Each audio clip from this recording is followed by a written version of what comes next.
By the end of 1944, with the Third Reich reeling from devastating defeats on both fronts, the situation had become critical. While the Red Army advanced relentlessly from the east, the Allied forces were pressing hard from the west. It was in this context that Adolf Hitler decided to alter the course of events with a bold strike. Merely holding the line was no longer enough. It was time to attack. His focus turned to the Western Front, where tensions between the Anglo-American Allies and the Soviet Union were beginning to surface. If he could fracture that coalition, the balance of the war might once again shift in his favor. The chosen battleground for this offensive was a forested, rugged, and seemingly impassable region straddling Belgium and Luxembourg, the Ardennes. The plan Hitler devised was as ambitious as it was risky. It called for the deployment of a massive military force, nearly 45 divisions hidden behind the Siegfried Line, to be unleashed in a powerful assault on the American lines. The goal was to cross the Meuse River and capture the strategic port of Antwerp. If they managed to break through the American front, the hope was to encircle the British Second Army in the north, trapping them in a pocket reminiscent of the one that had forced the British evacuation from Dunkirk years earlier. A successful offensive would buy the Reich time to produce its so-called secret weapons and perhaps alter the course of the war. But above all, it was hoped that such a setback would force London and Washington to distrust the Soviet advance and reconsider their alliance with Moscow. However, within Germany's own high command, many officers regarded the operation as a dangerous fantasy, the product of a leader increasingly detached from reality. Aware of this dissent, Hitler carefully orchestrated how he would impose his will. On December 11th, he summoned the army's top brass to a meeting that proved as cryptic as it was unsettling. Upon arrival at a remote location near Frankfurt, they were searched by the SS, disarmed, and loaded onto a bus with covered windows. The vehicle made several turns to disorient them before finally stopping at Ziegenberg Castle, where they were led into the basement. There, under strict armed guard, they were forced to wait in silence. When the door finally opened, Hitler appeared, smiling and brimming with enthusiasm. He laid out his strategic vision with fervor, praising his plan for the Ardennes offensive as a tactical masterpiece. No one dared to contradict him. The atmosphere of coercion was unmistakable, and the generals, subdued and humiliated, could only nod in agreement. At the end of the speech, they were required to sign a document pledging support for the operation. And so, under pressure and fear, approval was given for what would become Germany's last major offensive in the Second World War. To carry out that ambitious attack, the German High Command had to overcome colossal logistical obstacles. Concentrating such a massive force in the Ardennes meant weakening other fronts, especially the eastern one. Entire divisions were withdrawn and transported to the Belgian border. During the first days of December, more than 10,000 railway cars moved soldiers, tanks, and ammunition to the western sector. Everything was carried out under absolute secrecy. Messages were delivered by hand. Troop movements occurred only at night, and all reconnaissance flights were canceled. This cover operation was so effective that it went unnoticed by Allied intelligence. In terms of equipment, the Wehrmacht was at an optimal moment. Despite the hardships facing the Reich, Germany still possessed a formidable army. The armored divisions included a mix of classic models such as the Stug, Panzer III, and Panzer IV, alongside the fearsome Jagdpanzer units. These were joined by the powerful Panther, the seemingly invincible Tiger, and the massive King Tiger, whose mere presence on the battlefield spread panic among the enemy. The main burden of the attack fell on the regime's most feared troops, the Waffen-SS. In the northern sector, the most important part of the offensive, Hitler entrusted the advance to the 6th SS Panzer Army, led by Josef Sepp Dietrich, a fanatic and veteran of the regime. This elite force included 2 SS Panzer Corps and contained the Reich's most battle-hardened divisions. The 1st SS Panzer Corps, under Hermann Priess, included the famed 1st SS Panzer Division, Leibstandarte Adolf Hitler, and the 12th SS Panzer Division, Hitler Jugend, both supported by the 3rd Luftwaffe Parachute Division, the 12th Volksgrenadier Division, and the unique Panzer Brigade 150, tasked with special operations. Alongside them, the 2nd SS Panzer Corps grouped other notable formations, including the 2nd SS Panzer Division Das Reich and the 9th SS Panzer Division Hohenstaufen, supported by Grenadier and Volksgrenadier units.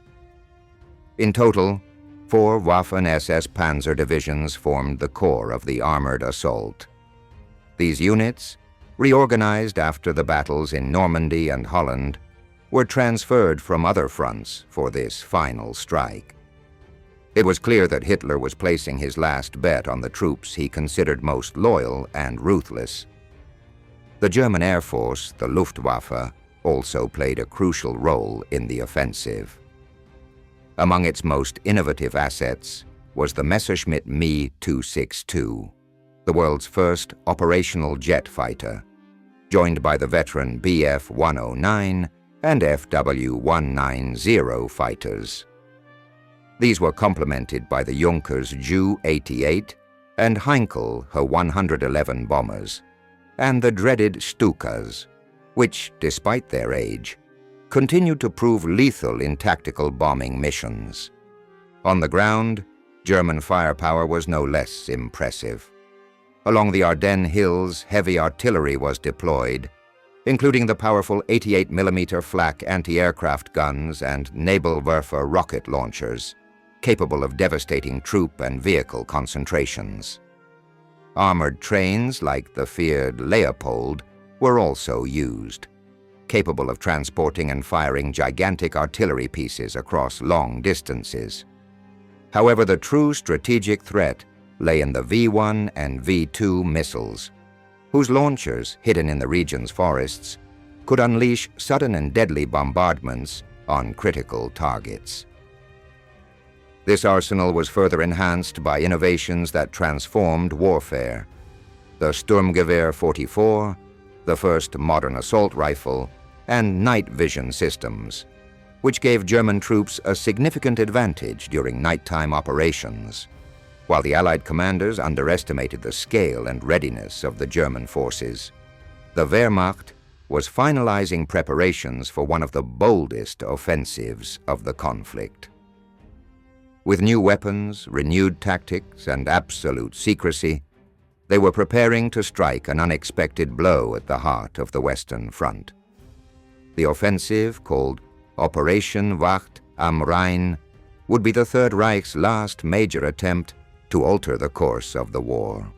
The attack was originally scheduled for December 10th, 1944, but adverse weather conditions forced a delay until the 16th, when the poor weather would actually favor Germany by hindering Allied air operations. The seasoned Field Marshal Gerd von Rundstedt, a key figure in the campaigns of 1940, was appointed Supreme Commander of the operation. Despite his experience, Rundstedt expressed concerns, particularly due to the fuel shortage. Hitler had promised reserves that never materialized, forcing the troops to rely on fuel captured from the enemy. The German offensive would follow the Blitzkrieg model, divided into 3 main columns. The first, commanded by Hasso von Manteuffel, would lead the 5th Panzer Army toward the center of the Ardennes, splitting its forces into multiple infantry and armored units. The second, under the command of Sepp Dietrich, would aim toward Liège, also using armored divisions and infantry to break through the Allied front. Lastly, the third column, led by Erich Brandenberger, would advance from Luxembourg, attacking the southern flank of enemy positions. With 200,000 men, 2,000 tanks, nearly 1,900 artillery pieces, and around 3,000 aircraft, the Wehrmacht assembled a colossal force. However, logistical problems became apparent from the outset. Although the bad weather favored initial surprise, the lack of supplies and difficulties in maintaining momentum gradually weakened the assault. As the days passed, the offensive began to stall. Ambitious in every aspect, the operation failed to achieve its strategic goals.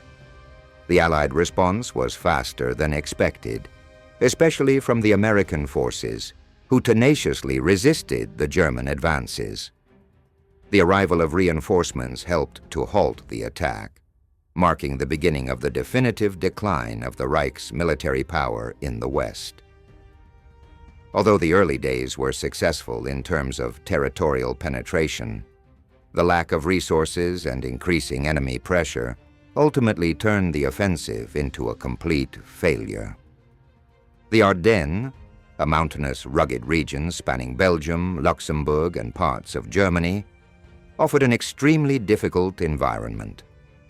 Dense forest formations, steep slopes, deep valleys, and numerous snow-covered streams made for hostile terrain for any army.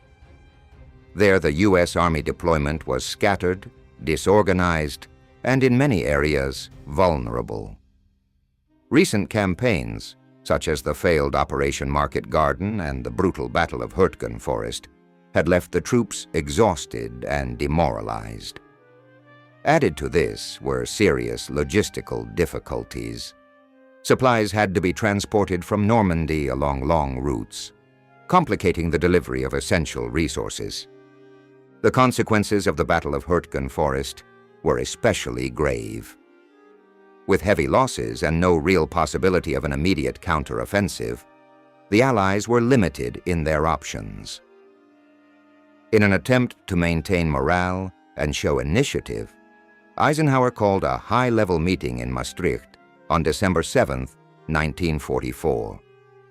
Present were British Field Marshal Bernard Montgomery, Air Marshal Arthur Tedder, and U.S. General Omar Bradley. Their goal was to plan an Allied offensive for January 1945 that would revitalize the Western Front and regain the lost initiative. However, history would take a different turn. The Allied offensive was never launched. Instead of striking, the Allies were caught off guard by the German attack. In the following weeks, Hitler launched his maneuver with surgical precision, unleashing an offensive that would completely shift the dynamic of the conflict in the West and test the Allies' ability to respond to such a well-orchestrated blow. In the Ardennes, American forces were deployed in poorly coordinated defensive positions. Fortified outposts and trenches, many dangerously close to enemy lines, exposed troops to the risk of encirclement and supply cuts. Armored units were scattered in small groups, reducing their effectiveness against the powerful German tanks, especially the Tiger and Panther. Although the Allies held numerical air superiority, fighters like the P-51 Mustang and P-47 Thunderbolt could not match the performance of German jet fighters and often operated without adequate air cover. The U.S. First Army, under General Courtney Hodges, was the main force deployed in the region, with multiple infantry and armored divisions in action. General George Patton, leading the Third Armored Army, would play a key role in the Allied response, rapidly and decisively mobilizing troops. British Corps forces also joined the effort, including airborne and infantry units, although to a much lesser extent.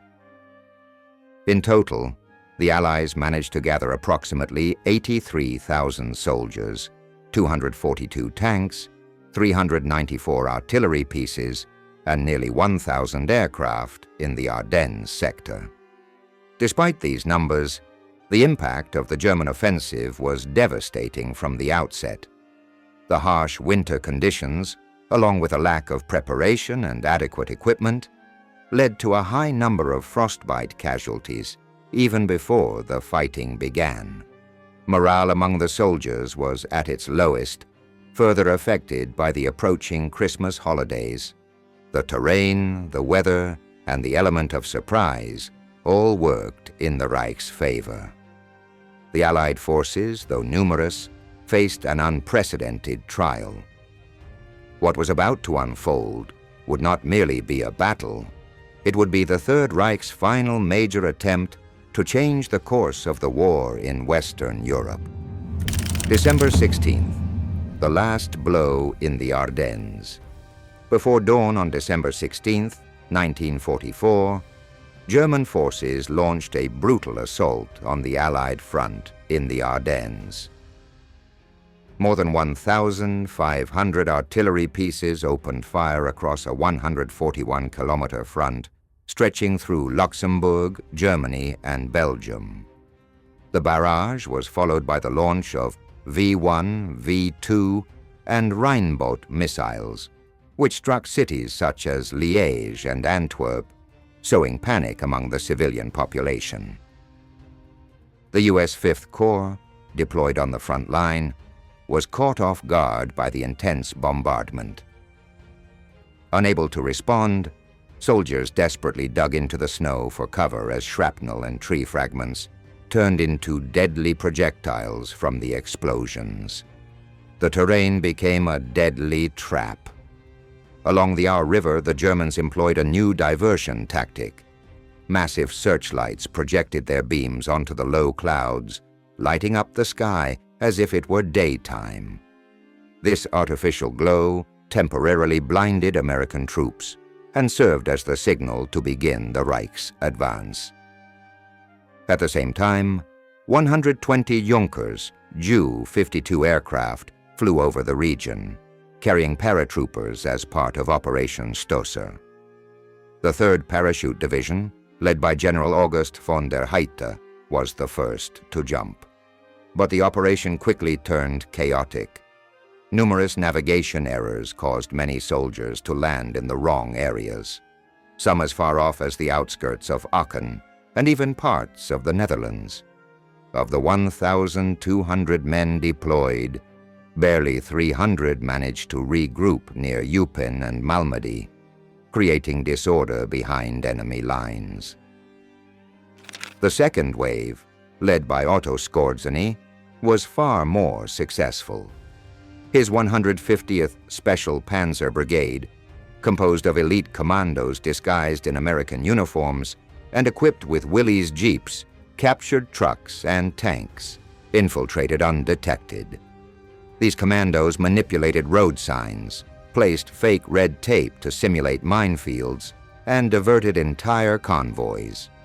In several areas, they seized key bridges over the Meuse and caused entire units to lose their way. One group even blocked access to a tunnel near the Scheldt River, while near Malmedy, others attacked a strategic junction, severing communication lines. Of the 40 infiltrated jeeps, only 8 were captured. The soldiers caught were executed for wearing enemy uniforms, a violation of the Geneva Convention. However, the damage was already done. Chaos overtook Allied routes. Roads collapsed under confusion, and troops, desperate to catch infiltrators, accidentally detained hundreds of their own men. Every checkpoint now demanded proof of American knowledge to rule out spies. Psychologically, this tactic was devastating. That same night, Eisenhower's headquarters in Paris received confusing reports. Rumors spread that German commandos planned to assassinate him in Paris or Versailles. Alarmed, Eisenhower was confined to his headquarters for 10 days and thousands of American troops were deployed to protect him. The result was a total breakdown in Allied command, just as the offensive reached its most critical stage. Germany also used V-2 missiles to distract Allied attention. These weapons, impossible to intercept, wreaked havoc in the Belgian rear. One such missile struck a cinema in Antwerp, killing 296 American soldiers and 271 civilians, the deadliest missile attack of the entire war. Meanwhile, the German 5th Panzer Army forces made contact with American lines. The attack was so sudden that many units surrendered without firing a shot. Towns like Marnach, Hosingen, and Holzum fell quickly.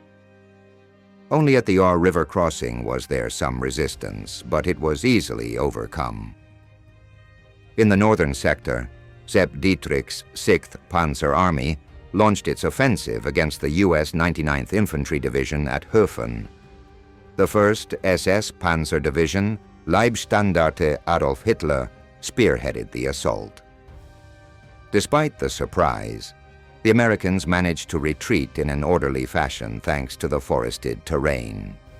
To break this resistance, the Germans deployed Volksgrenadier units, mostly young boys and elderly men, armed with Panzerfausts, who attacked enemy positions relentlessly.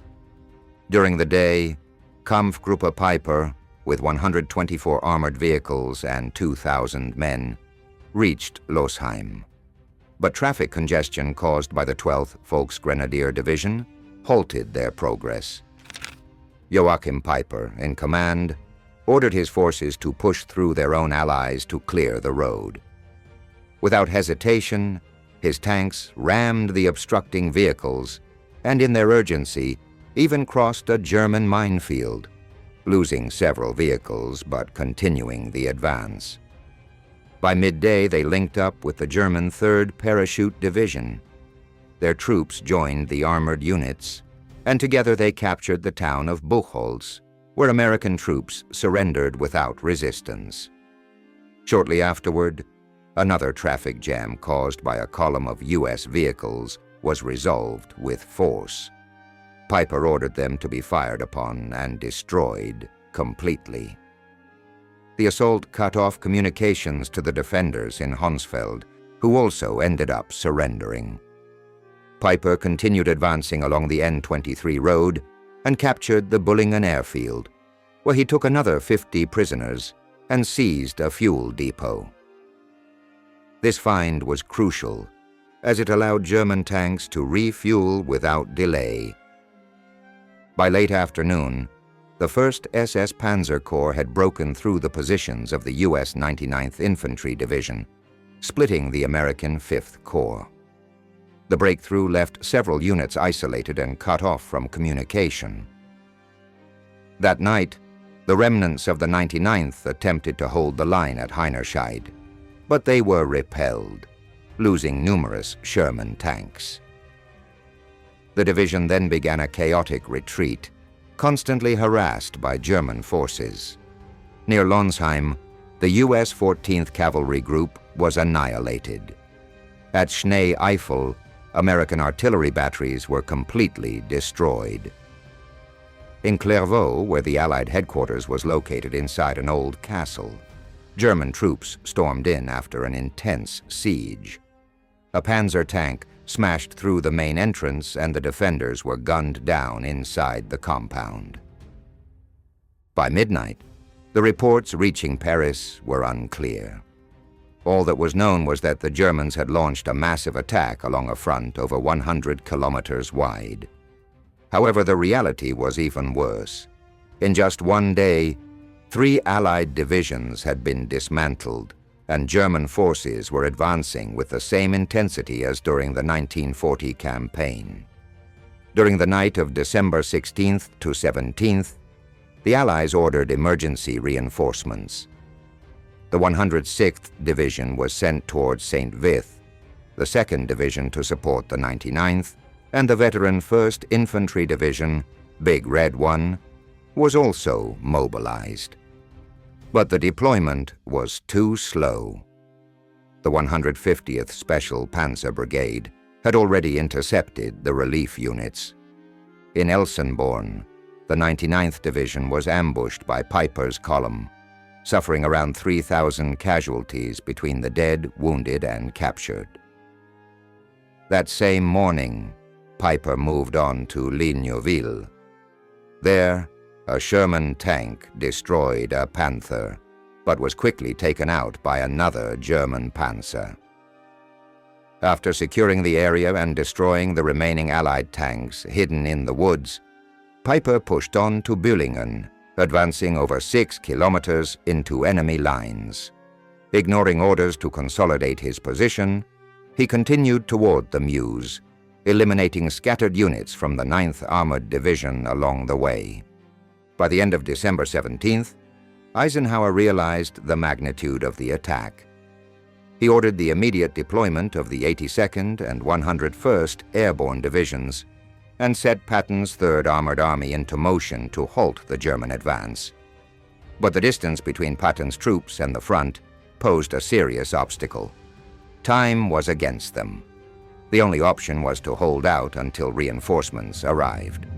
Malmedy and Chenogne, war crimes in the Ardennes. December the 17th, 1944, was marked as one of the darkest days for the Allied forces. On that day, one of the war's most heinous tragedies was revealed: the Malmedy Massacre. In an act of extreme brutality, soldiers of the Waffen-SS, part of Kampfgruppe Piper, mercilessly executed 84 American prisoners of war. The atrocity occurred on the outskirts of the small Belgian town of Malmedy, amid the height of the German Ardennes offensive. The prisoners, unarmed and surrendered, were murdered in a mass execution. Their bodies, left in the snow, became a symbol of the enemy's savagery. News of the massacre spread quickly, sparking a wave of outrage among the Allied ranks. The press seized on the incident as irrefutable proof of Nazi cruelty, reinforcing the resolve to pursue the fight against the Third Reich until its total destruction. Images of frozen bodies scattered across the field had a devastating impact on U.S. troop morale. But the Malmedy Massacre not only reflected the visceral hatred between the two sides, it also revealed the intensity of the battle raging in the Ardennes. As the Germans gained ground in several sectors and pressure mounted on Allied lines, desperation began to morph into a thirst for revenge. What few knew at the time was that Malmedy would not be an isolated case. In the weeks that followed, other incidents came to light, revealing that even Allied forces, driven by anger and grief, committed equally bloody acts of retaliation. One such incident was the Chenogne Massacre, a much lesser-known, yet equally horrifying event. While the crimes at Malmedy were widely publicized, what happened in Chenogne remained in the shadows for decades. In January 1945, as a direct response to the execution of American POWs, soldiers of the U.S. 11th Armored Division cold-bloodedly killed between 70 and 80 German prisoners near the Belgian town of Chenogne, roughly 75 kilometers from the original massacre site. Unlike Malmedy, where a few prisoners survived to tell the tale, there were no survivors in Chenogne. The German soldiers were lined up on the roadside and gunned down by machine gun fire in front of other American units. The brutality of the act shocked even those who participated in the killings. Still, most chose to remain silent. The absence of witnesses and the High Command's decision not to investigate contributed to keeping the crime hidden for years. The atmosphere of the time was ripe for such reprisals. News of Malmedy had spread quickly through the trenches, and the desire for revenge consumed many U.S. units. Rage, grief over fallen comrades, and the looming fear of the German advance created an environment in which mercy was seen as weakness. While no official orders were given to execute prisoners, the unspoken rule among many soldiers was clear. No prisoners would be taken. One of the few known testimonies comes from Corporal John Fugg, who was present at Chenogne. Years later, he recounted that the intent was to punish the Germans for Malmedy, regardless of any legal or moral considerations. His words hinted at the brutal logic of total war, where the line between justice and revenge easily blurred. Although Chenogne was never officially acknowledged by U.S. authorities, its existence left a deep mark. The silence surrounding this massacre was part of a systematic cover-up. There were no trials, no investigations, and no mention in post-war official reports. For decades, the truth remained buried beneath the official narrative, which portrayed the Allies as fighters for freedom against a ruthless enemy. It wasn't until many years later that independent investigations began to shed light on what had happened. Historians like Anthony Baver and Christer Bergstrom, among others, devoted efforts to unearth hidden testimonies. Through declassified documents, interviews, and forgotten accounts, they managed to reconstruct the events at Chenogne, breaking the silence imposed by official history.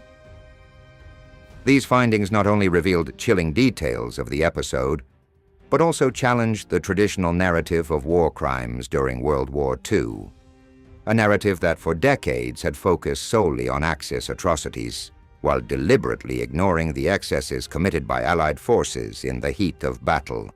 Malmedy and Chenogne thus became two sides of the same coin. Dark reflections of a war in which morality was distorted. Humanity was crushed by brutality, and the pursuit of justice was often replaced by boundless revenge. Both episodes, separated by just a few weeks and a few kilometers, left an indelible mark on the memories of those who fought and served, as a disturbing reminder of the horrors that emerge when war consumes all notions of law, ethics, and compassion.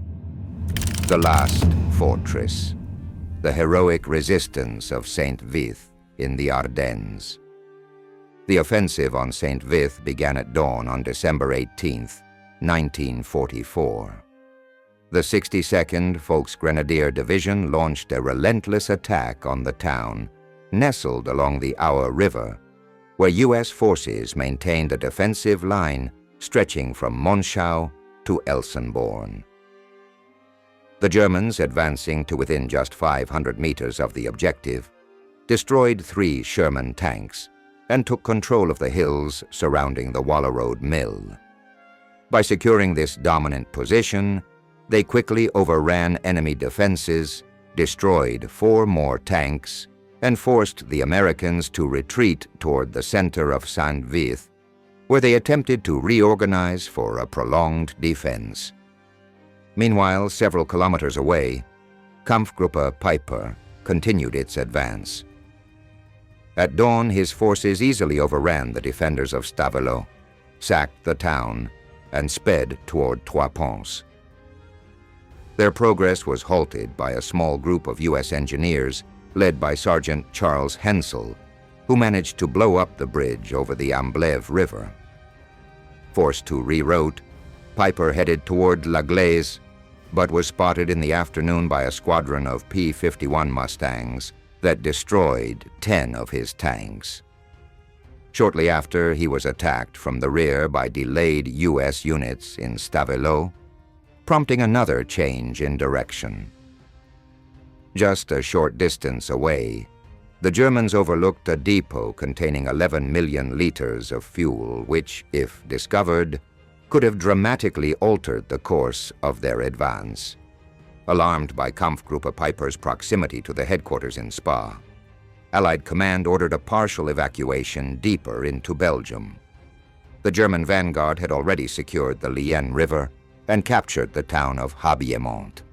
On the night of December 18th, the U.S. 9th Armored Division engaged the 2nd Panzer Division, and lost all its tanks. This defeat opened the way to Bastogne, allowing the 5th Panzer Army to continue its march until it encountered the 101st Airborne Division. Despite being outnumbered, the paratroopers managed to briefly halt the German advance, though at a high cost. An entire regiment was wiped out.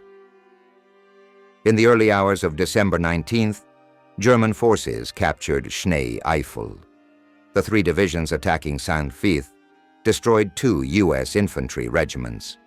To the north, Kampfgruppe Peiper captured the city of Stoumont, took 284 prisoners, and destroyed several Sherman tanks and an M3 anti-aircraft gun at the cost of only 3 Panther tanks. For 3 consecutive days, the cities of Liège and Antwerp were bombarded with V-1 and V-2 missiles, causing chaos among civilians and Allied forces. The Deurne airfield, vital to Allied operations, was also hit. The launchers, camouflaged in the Ardennes forests, were nearly impossible to detect from the air, making the attacks a logistical and humanitarian nightmare. Casualties, mostly Belgian civilians, increased each day, affecting supply routes and troop movements.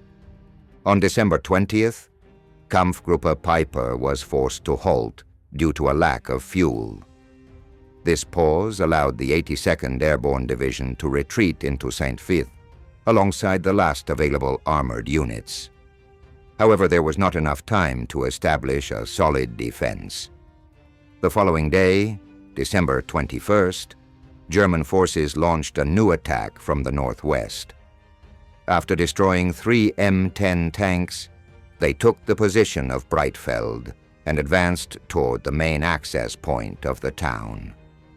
There, German grenadiers armed with Panzerfausts destroyed 5 Sherman tanks, forcing U.S. troops to reduce their defensive perimeter to a narrow strip within the ruins of the city. Further south, in Schönberg, the 18th Volksgrenadier Division crushed what remained of the U.S. 106th Infantry Division near Schnee-Eifel Mountain. Over 10,000 soldiers surrendered, emerging from the woods with their hands raised. It was one of the most humiliating defeats suffered by the U.S. Army during the entire war.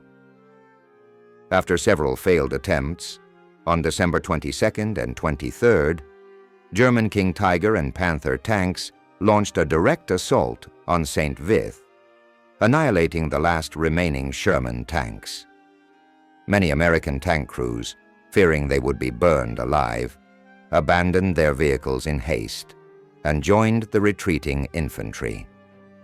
Some, however, chose to confront the enemy in desperation. A group of 5 Sherman tanks attempted an uphill charge against 6 German Stooges, but were quickly taken out under enemy fire. The morning of December 23rd marked the final collapse of the American resistance in the western sector of Saint-Vith. German forces stormed the city. The 7th Armored Division was completely destroyed, while the 9th suffered heavy losses. Its few survivors tried to escape toward the Somme River, but German troops had already secured the riverbank, cutting off their retreat. The toll was catastrophic for the American forces. The Battle of Saint-Vith resulted in 14,000 casualties, 3,397 dead or wounded, and 10,000 taken prisoner. A total of 140 tanks were destroyed, along with a significant number of vehicles and artillery pieces. In contrast, the Germans suffered only 2,800 casualties, representing a clear victory for the Wehrmacht. The fall of Saint-Vith was celebrated not only by German soldiers, but also by the local population of German origin. The town streets were adorned with swastika flags hanging from windows and balconies as a sign of sympathy for the German advance. With Saint-Vith in Reich hands, the city of Bastogne was now completely surrounded. Inside, the 101st Airborne Division prepared to hold its ground. Bastogne had become the last barrier separating the German forces from the Meuse River, just as Patton's Third Army was beginning its push toward the area. It was in Bastogne that the fate of the entire Ardennes campaign would be decided. Bastogne, the last fortress in the Ardennes. Bastogne, a modest Belgian city with barely 3,500 inhabitants, became the strategic epicenter of the Ardennes due to its key position as a crossroads to several regions of the country. Interestingly, 5 years earlier in May 1940, it had fallen into German hands just 24 hours after the start of World War II. In that first assault, Emile Cady, from the 2nd Ardennes Hunters Regiment and a native of the area, was killed, becoming the first Belgian soldier to fall in combat. Now in 1944, the Wehrmacht returned with the German 47th Corps, but this time they would face determined resistance. Trapped behind enemy lines, the U.S. 101st Airborne Division, now under the command of General Anthony McAuliffe, following the recent departure of Maxwell Taylor, found itself in a critical situation. During the siege, city administration was shared between the paratroopers and the local mayor, Léon Jacquemin, a humble school teacher. Survival depended on minimal rations, 200 grams of bread daily and 2 tons of biscuits provided by the Winter Relief Organization. However, the defenders had 2 unexpected advantages.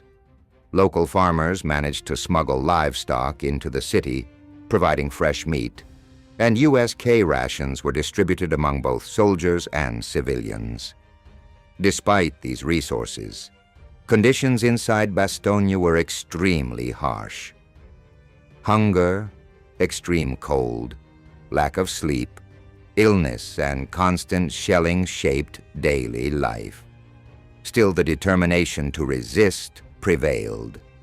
Morale remained strong in the face of the German siege. On the night of December 22nd to 23rd, the Germans began their offensive with an intense artillery bombardment, followed by infantry assaults from the west and south flanks, taking advantage of the forests surrounding the city. The Americans, armed mostly with light weapons, repelled the assault from trenches dug into the snow. Later, the Luftwaffe and artillery intensified their attacks, but when German tanks descended toward the city, they were repelled by the defenders, who destroyed several armored vehicles in the fighting. At 11:30 a.m. on December 23rd, after expending their artillery at the Kautenbach Tunnel, 4 German envoys presented McAuliffe with a surrender offer under the terms of the Geneva Convention. The response was brief and defiant. "Nuts!" The message was delivered directly to von Manteuffel, confirming that Bastogne would not surrender. On December 24th, the clear skies took the German troops by surprise. The change in weather allowed Allied aircraft to operate freely. Allied planes attacked enemy supply routes, destroying tanks and moving vehicles.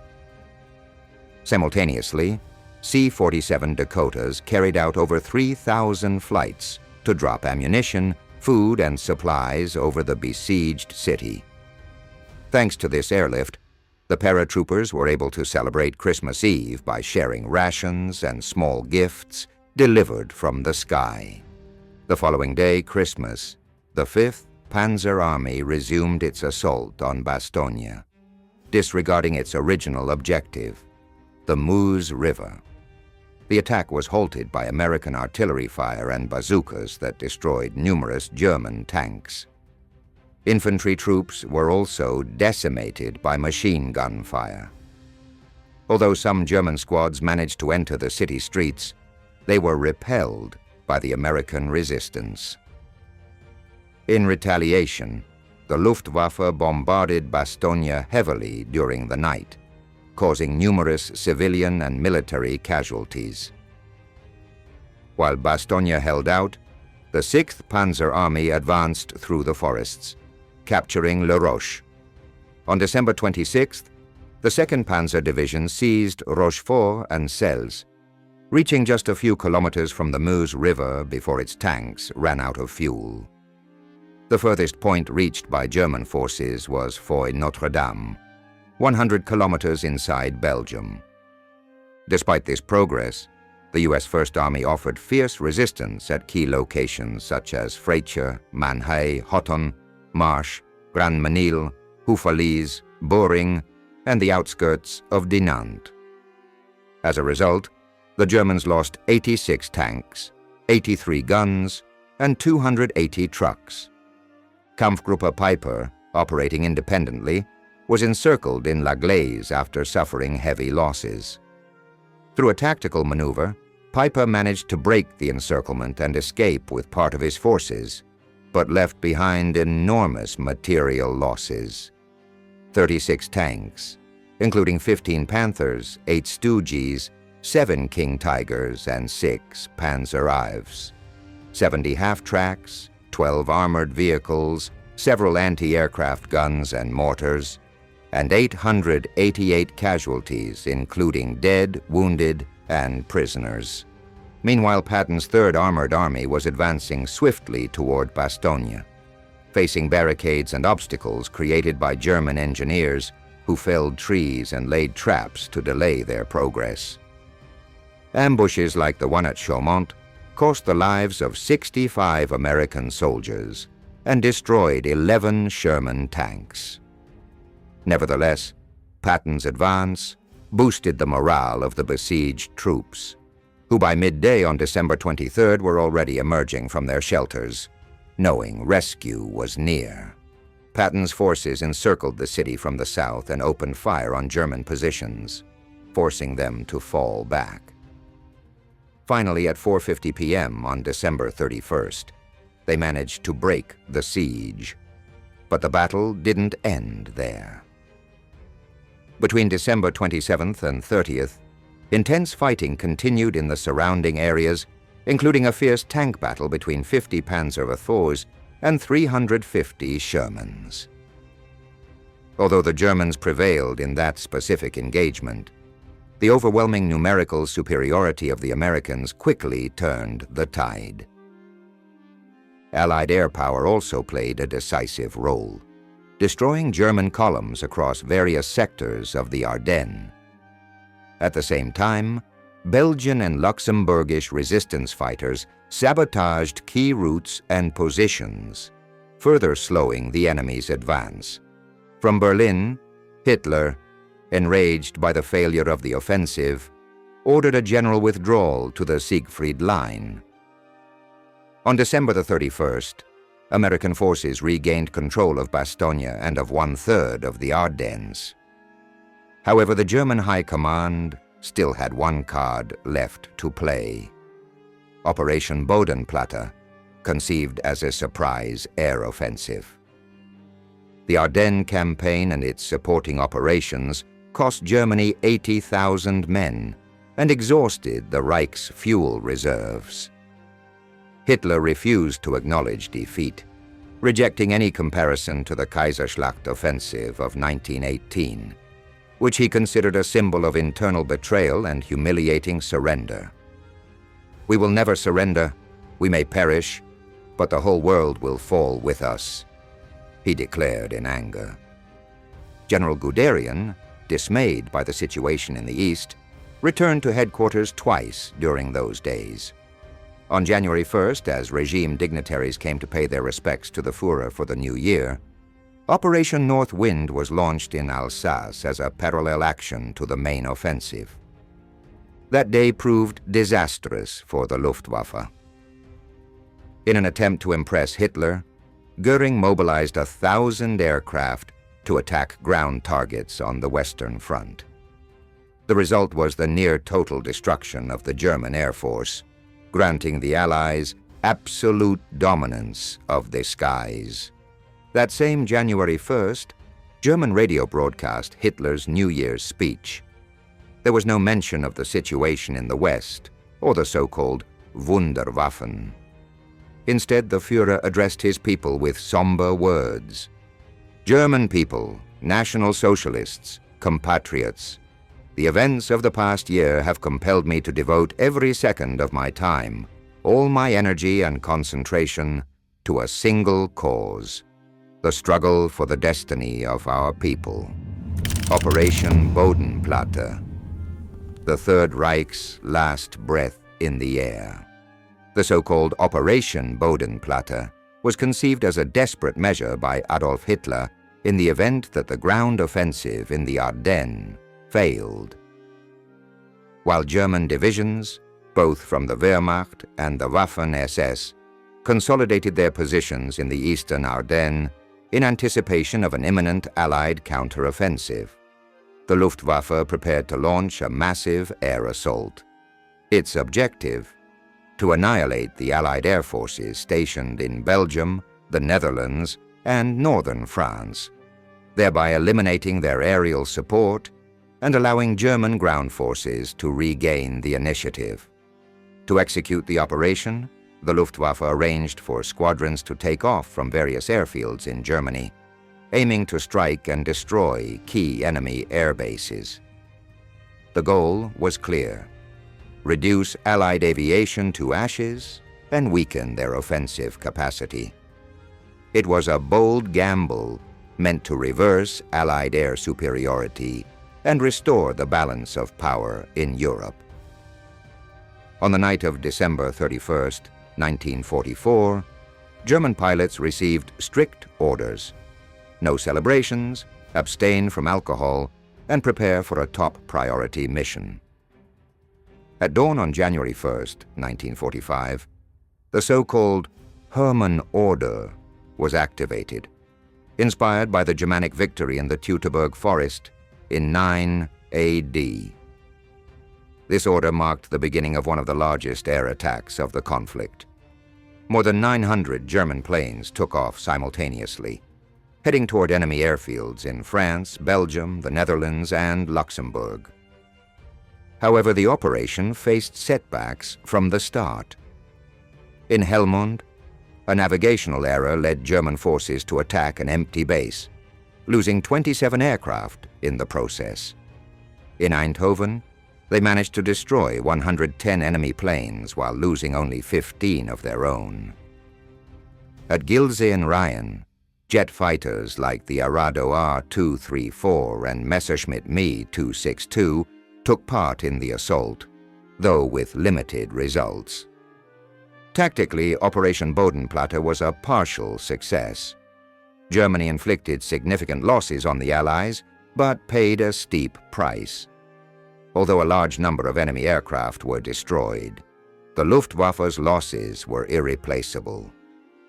Unlike the Allies, who had vast industrial capacity to replenish their planes and pilots, Germany no longer had the resources or time to recover.